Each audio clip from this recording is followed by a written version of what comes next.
હવે અત્યારે જે તમે જોયું જેસીબી ચાલે છે, હવે એ સીન હું તમને સવારમાં બતાવીશ અને આપણે સવારમાં વાત કરીશું કે આ બધું શું કામ જેસીબી હાંક્યું એમ.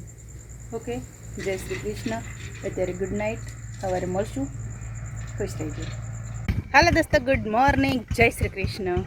રાત્રે આપણે સીન જોયો, જેસીબી હાલતી હતી, વર્ષો લાગ્યા હતા આ બધા ઝાડ બનાવતા. હા હરી, આખી લાઈન તમે જોઈ જ દી, કેવડા મોટા ઝાડ હતા.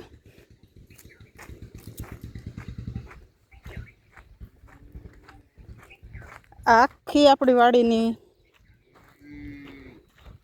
લીંબુડિયું તમે જોઈ જ હતી વિડીયોની અંદર, કેવડા મોટા મોટા ઝાડ છે તમે જુઓ.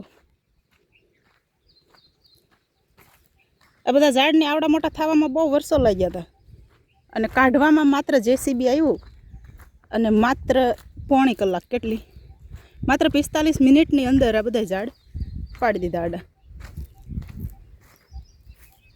જ્યાં લગી શેઢો આપણો પૂરો થાય ત્યાં લગી ઝાડ હતા, જો એ બધા તમામ ઝાડ પાડી દેવામાં આવ્યા.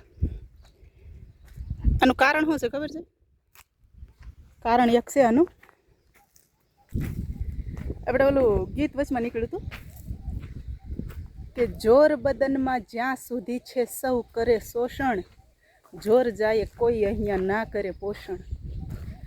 એટલે આ ઝાડને પણ એવું જ થયું, જ્યાં લગી ફળ આવે ને ત્યાં લગી માણસોએ હાથ લાંબા કરી અને લેવાનું ચાલુ જ રાખ્યું, પણ જો આવી રીતે હુકાવા મળ્યા ને તો કોઈએ એની સામું ધ્યાન ન આપ્યું. એટલે માણસોને ફળ સામે જ ધ્યાન છે. અત્યારે આંબા છે ને, આંબાની અંદર કેરીઓ છે ને, કેરીઓ સામે ધ્યાન છે, પણ આંબા જ્યારે હુકાતા હોય છે ને ત્યારે માણસને ધ્યાન નથી હોતી. ઘર ધણી સિવાય કોઈની ધ્યાન હોતી નથી અને ફળમાં તો આખી દુનિયાની ધ્યાન હોય છે. આ લીંબુ તમે જો કેટલા વેરાણા છે.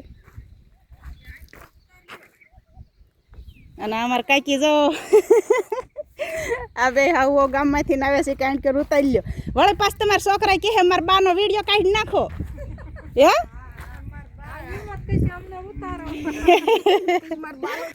તો જો હાહુઓ આવી ગયા હતા એટલે ઘડીક એમની યારે વાતો કરવામાં ખોટી થઈ ગયા.